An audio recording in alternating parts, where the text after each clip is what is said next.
Waalaikumsalam warahmatullahi wabarakatuh.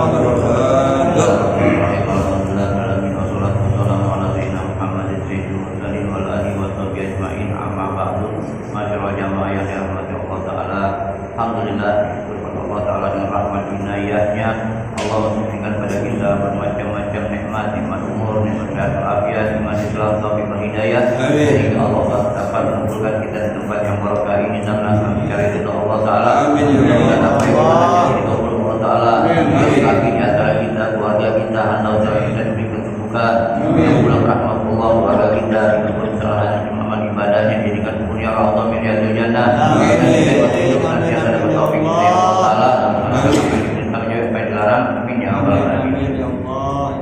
Belum meneruskan baca kitab dalam sekalian. Beruntung kita, alhamdulillah. Ya Allah masih memberi kesempatan pada kita untuk bersama-sama di tempat yang berkah, masjid. Kita dapat silaturahmi, kita mengenal, ya. Kita cari kepada Allah Ta'ala. Dan ada satu keutamaan kepada ilmu ini yang luar biasa, di mana ada satu riwayat seorang abid ini orang ahli ibadah. Ibadahnya masya Allah, ibadahnya bukan ibadah kayak kita, tapi ibadah dengan syariat, betul syariat. Dia masih bingung apakah selama di ibadah ini akan diterima oleh Allah Ta'ala amalan-amalnya dia. Bingung. Jadi ini yang pakai syariat, gimana kalau yang orang ibadah tidak pakai syariat, artinya nggak kenal ilmunya. Nah ini yang kenal ilmu aja masih bingung gimana ini bakalan diterima atau enggak, kalau macam apa yang dilaksanakan.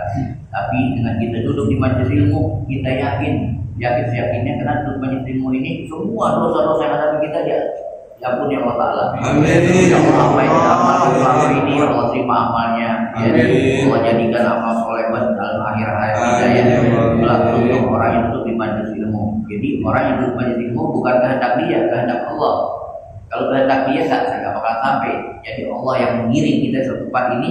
Ya di mana dia majelis ilmu situ digiring. Nah itu kehendak Allah. Kalau menjadikan seorang min ahli syahadah, orang bahagia baik dunia maupun akhirat, kita dia melangkah. Tapi kalau dia ahli syagawa kita nggak tahu, mudah-mudahan kita doain dan teman-teman kita yang betul-betul hidayah dari Allah Ta'ala biar mereka bisa menuntut ilmu bagaimana caranya kita beramal kepada Allah. Karena hablum minallah itu pakai syariat.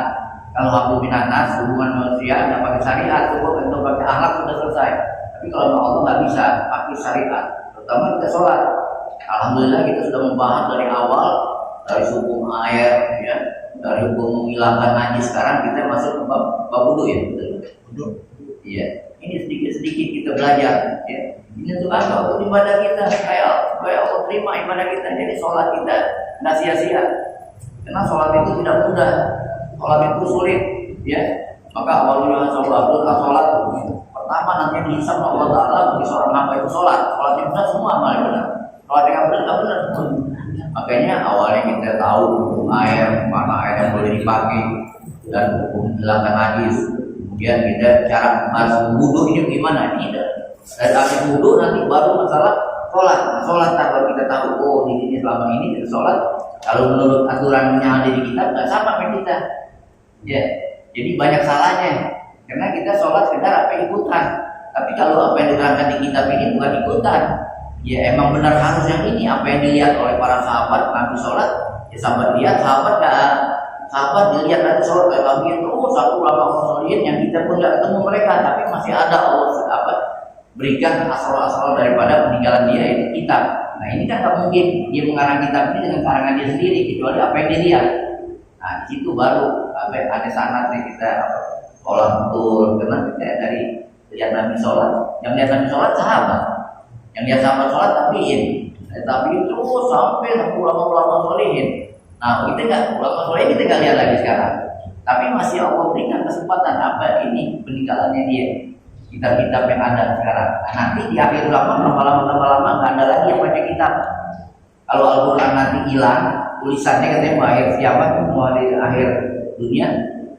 Al-Quran tulisannya udah nggak ada, udah putih aja. Nah kalau kita bukan kitab yang hilang, ulamanya pada habis. Allah nggak satu-satu yang punya baca, yang bisa baca kitab, yang bisa kasih pandangan kita ada udah nggak ada ulamanya, nah udah semuanya dalam keadaan jahil. Nah, kalau udah jahil semua pantas kalau Allah murka, ya. Bukan di apa, bukan misalnya musibah lagi azab. Kalau musibah masih bisa diangkat dengan doa. Tapi kalau azab nggak bisa lagi. Nah, azab ini akan turun bila mana, di mana kaum yang di antaranya lingkungan kita, baik di negara kita, udah banyak yang maksiat, udah api selesai, azab turun. Ya. Tapi kalau musibah itu mesti diangkat. Tapi betul-betul adalah doa. Tidak ada satu musibah yang bisa tidak diangkat kecuali dengan doa. Nah, kita alhamdulillah ini kita kumpulin, kita minta Allah Taala, negeri kita aman, kampung kita aman, ini doa kita. Jadi kalau kita nggak bisa kumpul untuk begini-begini, gimana mau ngangkat doa? Kita di rumah betul doa kita diterima, rame-rame begini, salah satu antara doa ini ada diterima sama Allah. Kumpulin berjamaah itu rahmat, ya.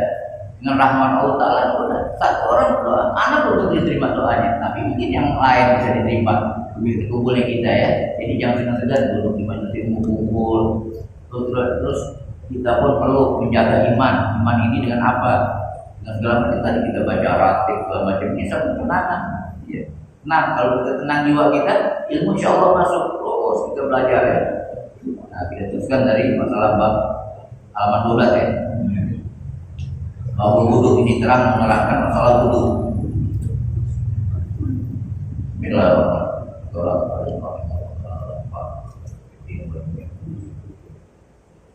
Udah kumpul tuh. Ini babul wudu menerangkan bab halaman 12. 14. Wudu. Ini ada kata lain menunjukkan. Betul, wudu kan? Iya. Halaman 12. Semua tengah-tengah situ, pinggir, tahun 12. Udah ya?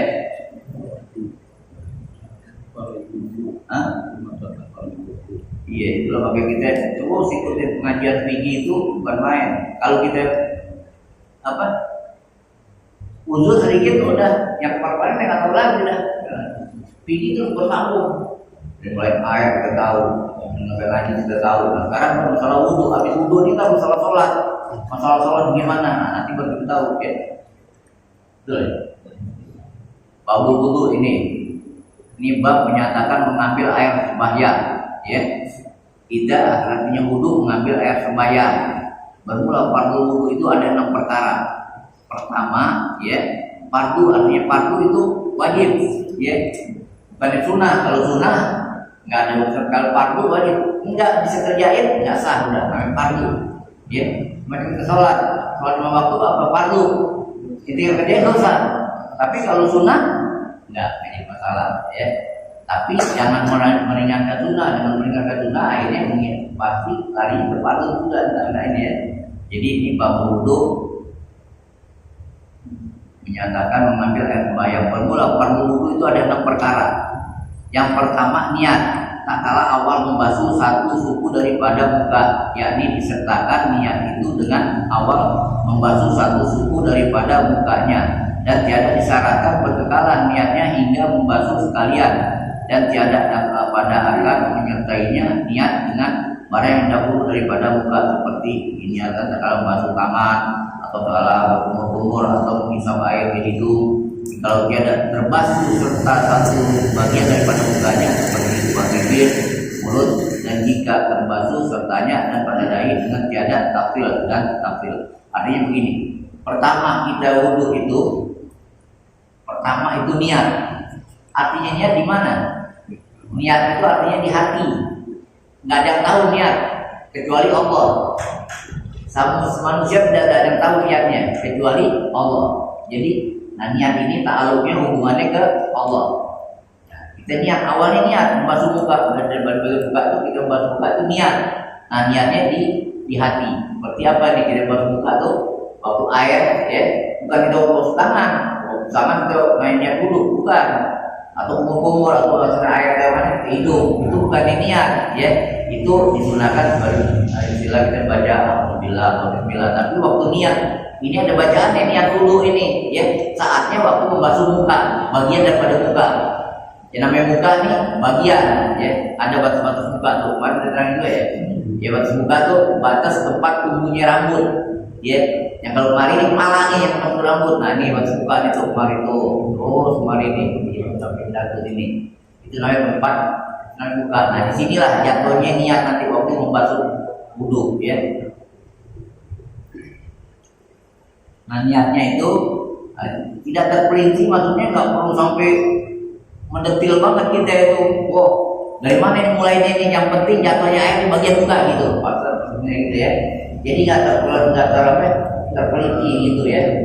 Ya, yang penting jatuhnya air pas di muka. Mana jatuhnya air? Sampai di sini, atau di sini yang penting muka, ya. Nah jadi juga waktu kita membasuh muka itu jangan sampai bibir nih. Ini kan di bibir nih, jangan begini. Buka katanya bibir kan begini. Kalau begini bukannya bibir. Kalau bibir nih katanya ini bibir di sini nih, ya. Nah jangan kita tutup, jangan begini. Buka bibir, buka gitu ya. Dan juga yang ini juga disunahkan juga kalau bisa tuh gigi mata itu kalau air yang bagus, yang kita merem bisa mungkin tenang itu gigi mata kita, insya Allah makin terang terus. Ada yang bisa yang kalau nggak ngerti bibir begini mata merem, kecuali kalau airnya kurang bagus. Kali kalau airnya tetap bagus, melek aja gitu. Iya, melek. Kalau air tuh air yang apa, kotor atau gimana ya bibir begini juga kan jadi masalah. Kalau bagus sih jangan sampai ini kan bibir namanya ini, ya kan jangan begini nih. Rapat kan nih? Nah itu jangan ya. Jadi di situ, nah niatnya di sini niatnya kemudian membasuh muka itu atau itu lagi wajib ya. Niatnya itu seperti katanya nawa itu istibahatu muktagiro ilal wudu, ada atau nawa itu wudu, gampang yang gampang aja nih. Atau nawa itu fardhu wudu, atau nawa itu raf'ul hadas, atau nawa itu taharatu anil hadas. Dan itu aja niatnya di situ. Nah niat ini nih, kalimat ini nawatul wudu itu pas jatuh tuh ya di muka, niatnya di mana? Di hati. Sekarang hati kita nih lalai, mulut orang nawatul wudu, tapi di hati enggak jatuh enggak jatuhnya air itu pas di hati itu enggak sah. Sama kita atur sholat, kalau sholat sholli fardhu atau Allahu Akbarnya itu kan kita sholat aja perlu sholat ya, sholat apa aja ya. Nah itu kalau ente niatnya nggak mengkorina, nggak berbarengan dengan hati, nggak sah. Udah niat duluan, akbarnya belum selesai, nggak sah. Wudu ini juga. Jadi kalau wudu kita niat waktu nawaitul wudu, alhamdulillah taala kita sampai begini nih, niatnya nggak bareng dengan hati ya. Nah itu nggak sah. Kembali lagi, ulangi lagi, makanya disunahkan sampai 3 kali. Takutnya nggak 1 kali nggak pas tuh. Sampai 3 kali begitu tujuannya ya, hanya begitu. Ya kalau 1 kali dapat sudah. Nah kalau kita 3 kali nggak kelar nih. Air sedikit, kalau kita air banyak sih nggak ceritain. Kalau air sedikit ini, waktu niat ragu tadi udah sampai penaga nih, kemarin penaga. Nah kalau antum ngambil dari masalah ragu, ambil yakin udah sampai udah. Nah kalau kita terusin lagi, habis air, ya. Jadi niatnya begitu. Nah itu wudu, lillahi ta'ala. Sampai itu di hati langsung tuh, ya. Nawaitul wudu itu cuma di lisan. Itu untuk apa yang mengajarkan bahwa kita ini lagi sedang wudu. Jadi hati kita fokus waktu jatuh air langsung udah tuh koordinat berbarengan mulut sama hati berbarengan. Nah itu namanya baru. Nah di bagian muka, di mana bagian muka? Mananya jatuh kita air. Jangan begini nih, jangan begitu ya. Ambil gitu saja. Nah muka nih di mata kita, sama bibir kita, jangan kita tutup, ya. Nah itu niatnya gampang aja itu. Kemudian yang kedua, membasuh kalian muka, maka pada panjang muka nih, batas muka, panjang muka ini barat antara tempat tumbuh rambut, ya. Rambut itu tempat di sini, ya, kepala, dan kesudahannya dagu, lebarnya antara anak telinga nih, di muka dan itu begitu tuh. Nah di muka tuh nanti ada yang namanya cabang, ada yang namanya jenggot, ya. Nah itu gimana tuh hukumnya tuh, ya. Nah itu yang namanya muka itu di situ tadi. Nah jatuh air di mana tuh? Mana aja di sini, di mana kita muka itu sudah koordinat niatnya tadi, ya. Pada anak telinga, Dan jika ada bulu di dalam batas muka, sama ada ia jarang atau lebat.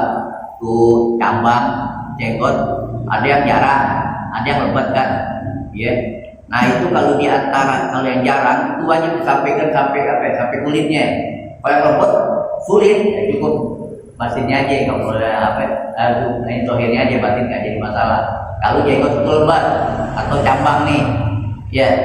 Kalau dia lebat, nah cukup yang zohirnya aja, yang batinnya susah, ya.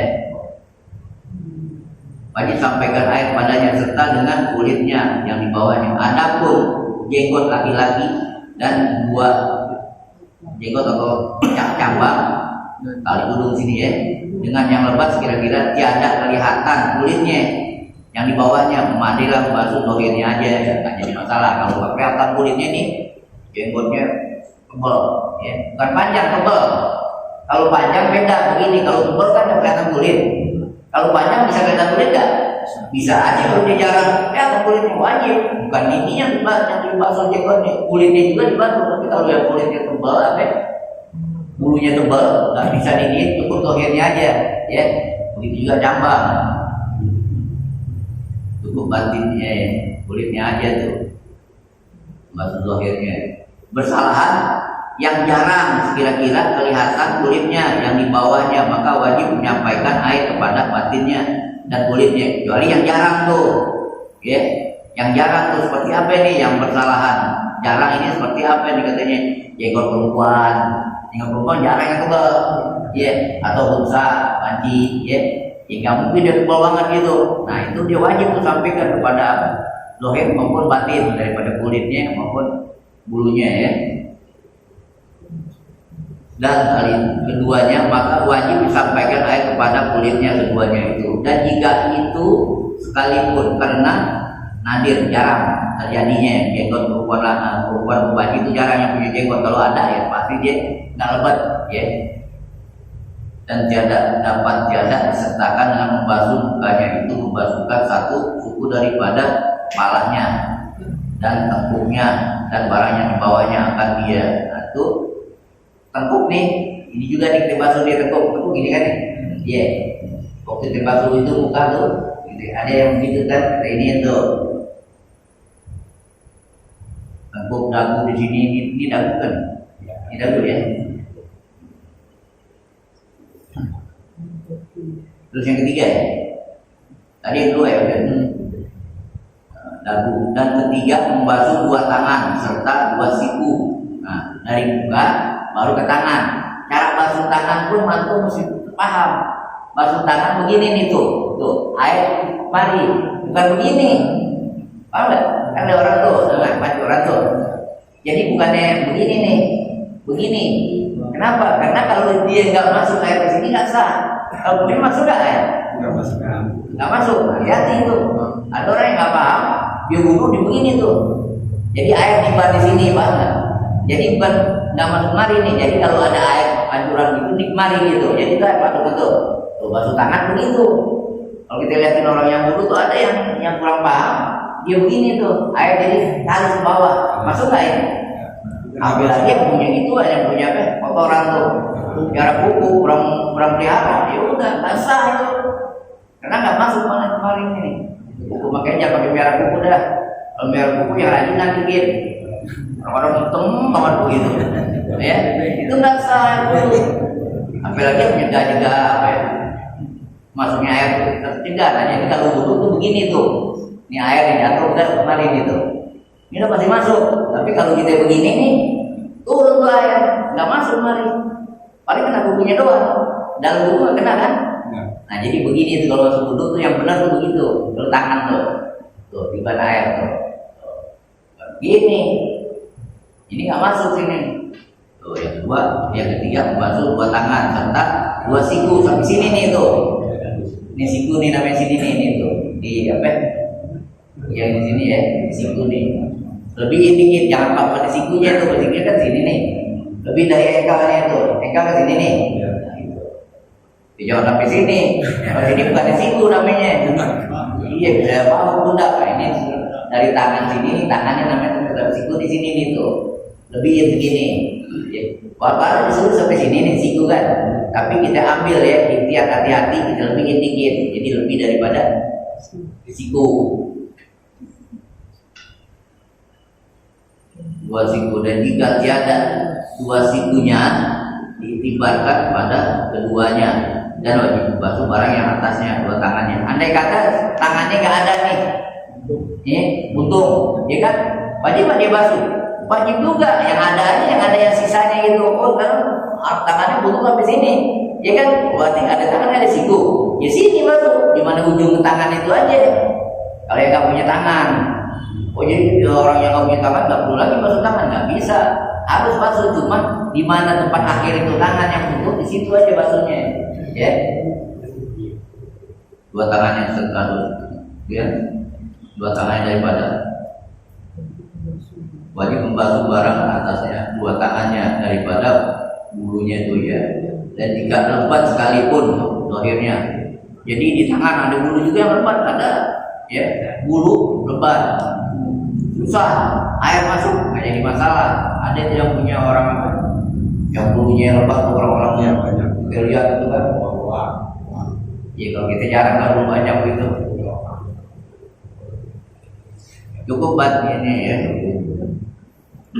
lohirnya aja dan batinnya, dan daging yang tumbuh daripadanya, dan dari jarinya yang lebat dan segala kukunya, dan wajib menghilangkan barang yang di bawahnya daripada camar-camar yang menegakkan sampai air ke bawahnya, dan di duri yang pada tangan, dan tiada wajib dihilangkan keruping kidal. Jadi bahasa ini repotnya nih ya. Jadi yang namanya di tangan tuh, ada tangan bukan lebat, dempet, dempet, kan ada yang dempet tuh, jangan dipisahin, gimana pisahin, nggak bisa.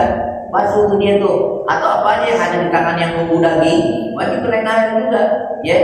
Nah, yang namanya keruping kidal ini di sini nih seperti kayak tato tuh sulit dihilangin, masya Allah susah. Nggak perlu dia hilangin, hilangin tato dulu baru wudu, nggak iya, terbahasa aja udah nggak usah apa-apa.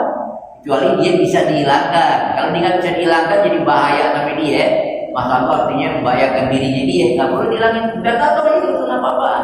Keruping kidal di bahasa Sumatera nih, kayak tato gitu, kayak tato, ya. Oh ada tato nih nggak tahu, enggak. Karena kalau dihilangin tato kan nggak ada bahayanya.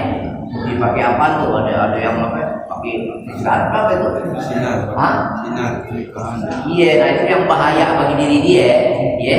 Itu nggak perlu dihilangin. Basuh aja udah. Dan jika mudah dihilangkan, hilangin. Ya kan? Jika mudah sekali, padahal di sini juga jika mudah dihilangkan sekalipun, dan berlakulah segala hukum ini pada segala anggota wudu. Jadi wudu itu buka, kita tahu batas buka, ya. Setelah buka terus tangan itu yang mana? Ya tangan ini batasnya mana? Siku, ya kan? Oh di tangannya ada sesuatu yang camar-camar, artinya camar-camar ini kotoran yang bisa menghalangi air masuk kemana? Seperti kalau kita habis cat, nggak boleh kita wudu langsung, karena cat itu bisa apa? Alis air atau sisik ikan. Ya toh yang minimal yang kita sering lakukan ini kuku ini sering dah. Kalau yang benar-benar apa, yang kurang perhatian sampai biar lupa, mau dihitung tuh, air nggak masuk di kemarin nih. Ambil lagi dia wudunya begitu. Nah wudu begini aja belum tentu masuk, karena ada kotoran. Nah, jadi bersihin dulu. Nah kalau udah bersih lah ya baru. Jadi cara wudu tangan itu begitu ya, begini nih, bukan begini. Air timban kuku, bukan air timban sini. Kita ratakan itu bukan dari sini nih tuh, timban kemarin nih air tuh.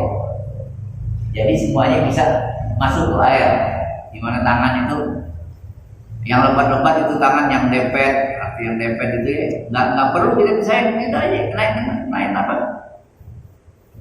Kenain air itu ya. Jarinya yang lebat tuh artinya yang dempet, atau jari banyak, ada yang lebih dari 5, nggak jadi masalah. Naik semuanya yang ada di jari itu kenain. Oh di jari biasa orang kan 5, kalau satu jarinya ada 6 atau 7. 5 aja, 2 nggak bisa, semuanya kenain.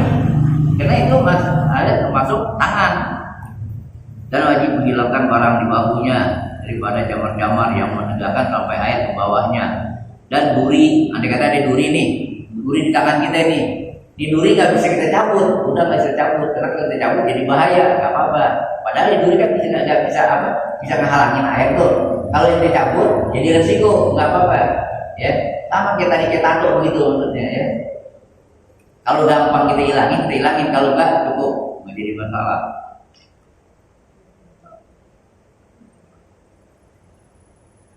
Terus yang keempat ya.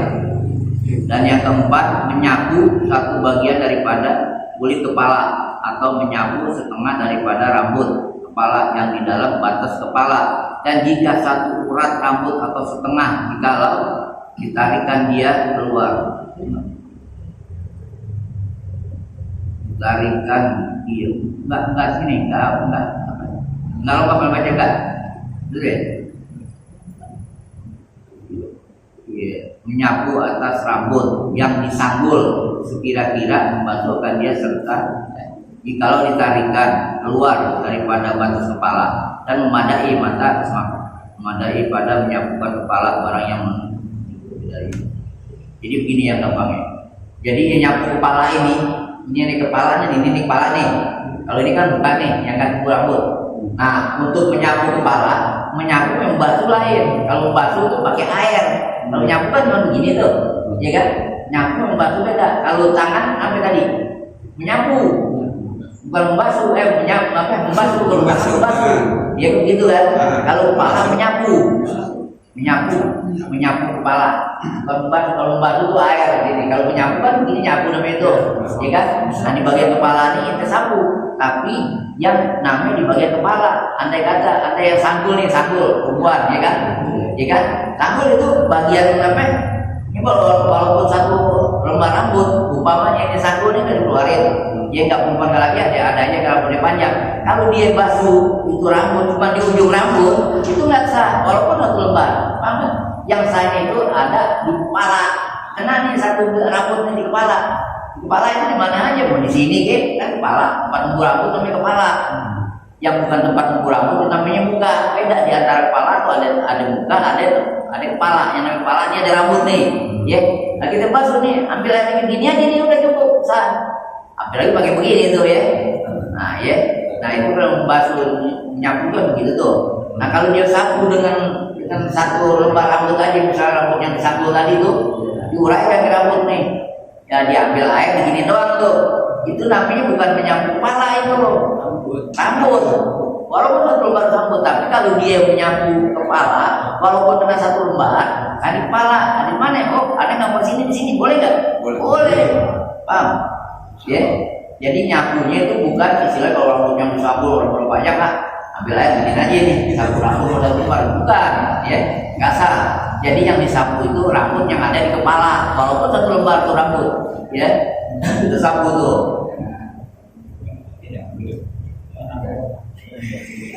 Terus aja.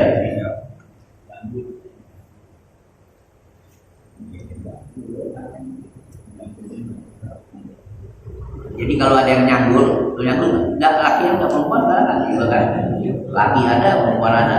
Menyapu rambut itu di kepala, bukan rambut yang disanggul tadi, ujungnya bukan. Jadi yang ada rambut di kepala. Di mana rambut di kepala? Ada di belakang, ada di sini, ya. Mereka namanya cabang. Ini yang di sini nih, di kepala ada tuh. Batas muka itu kan yang nggak tempat tumbuh rambut. Yang tempat tumbuh rambut namanya kepala. Kalau di sini bukan rambut, tambang. Ini jenggot. Ini namanya kepala itu di sini ada di sini. Mau di belakang ya. Nah itu yang wajib dibasuh, tapi disapu itu.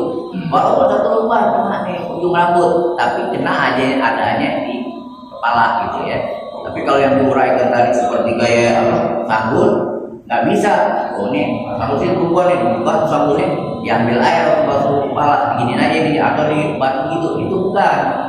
Karena yang diperintahkan itu enggak kepala kan, rambut di ujung rambut. Kecuali itu kepala dari kepala di mana aja dibantu walaupun terlembar.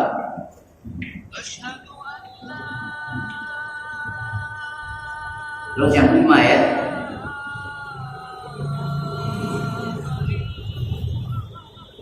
dia diantarkan tangan yang basah tadi ya, dan jika tiada digerakkan sekalipun boleh, nggak digerakin cuma begini doang nih, tuh air diambil tuh kepala terus begitu, udah kalau begini sampai lagi kita apa? Itu ya hati-hati kita betul-betul kita basuh itu ya. Kemudian yang kelima, membasuh dua kaki serta dua mata kaki jika tiada memadai memakaikan maut, dan jika dia memakai maut wajib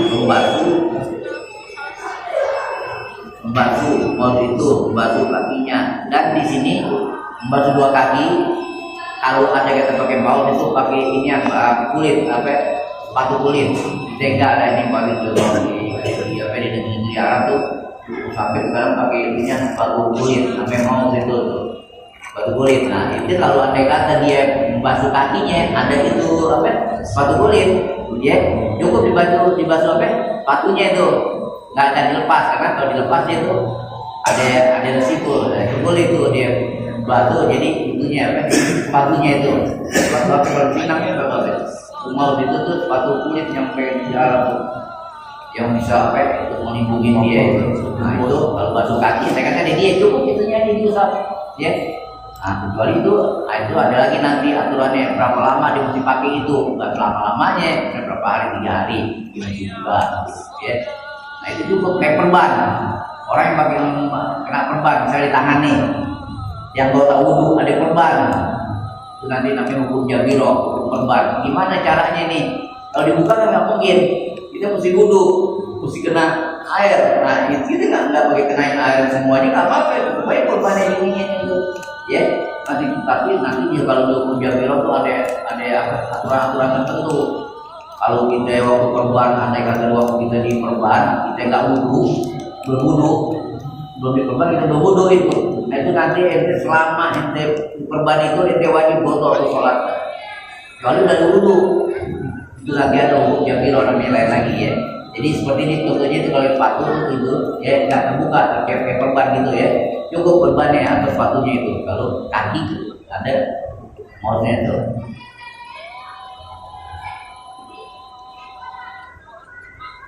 Yang terakhir yang keenam ini kan. Yang keenam tertib pada membasuh segala anggota. Yang empat, yang dahulu membasuh muka, dahulu membasuh dua tangan. Artinya tertib mendahulukan dari awal kita apa? Muka. Oh sekarang kita buka belakangan, tangan dulu, tertib nggak tertib, nggak sah juga itu, karena itu fardu. Hukumnya terakhir tertib dari muka, tangan, kepala, kaki, udah tertib gitu ya. Nah kalau dari empat kita acak-acak, kaki dulu, bukan kepala, itu bukan tertib, namanya nggak sah ya. Nah itu bab ada wudhu. Jadi diantaranya kita yang alhamdulillah kita dapat ketahui bahwa berdua pembaruan itu tadi, satu dia namanya muka, di korenan berbarengan dengan niat. Yang kedua bagaimana cara membasuh tangan itu tadi ya, yang umumnya banyak orang nggak paham begitu. Kalau nggak ngaji nggak yakin udah, karena dulu begitu sama, nggak wudhu di majelis ilmu, ya kita wudhu aja. Pengen kita ini kita tahu duduk di majelis ilmu baru kita tahu. Jadi selama ini wudhu kita nggak benar. Tapi kalau kita duduk di majelis ilmu baru tahu. Kira-kira sama nggak? Iya, kalau yang nggak ngaji nggak bakal tahu. Sebagaimana dulu ada ngalamin, anak nggak ngaji, nggak duduk majelis ilmu, nggak pernah kenal ilmu. Jadi kita sampai sholat biasa di orang itu. Makanya kita kadang-kadang bingung. Orang sholat yang baru sadar, orang sholat baru sadar, pada dia berhenti kerja, pensiun mau cari ini aja dah, amal soleh. Dia sholat dah saya. Ngaji nggak ada bingung gitu urusannya. Tapi karena dia meyakinkan dirinya dia benar, ya udah menanti. Waktu saat dihisab semuanya nggak benar ya. Nah kalau kita ngaji nih sekarang kita ngaji duduk di majelis ilmu, dulu kita nggak tahu, mau terima semuanya. Kenapa? Dulu kita nggak sengaja nggak tahu. Kalau sekarang kita ada pengajian, ada duduk di majelis ilmu, tahu begini, kita nggak mau tahu. Yang diharapkan nanti itu amal-amalnya dia diterima Allah Taala. Itu kerugian orang yang nggak duduk di majelis ilmu ya. Jadi kalau masih kita masih bisa ada kesempatan untuk majelis ilmu, duduk udah, insya Allah selamat dunia akhirat ya. Amin.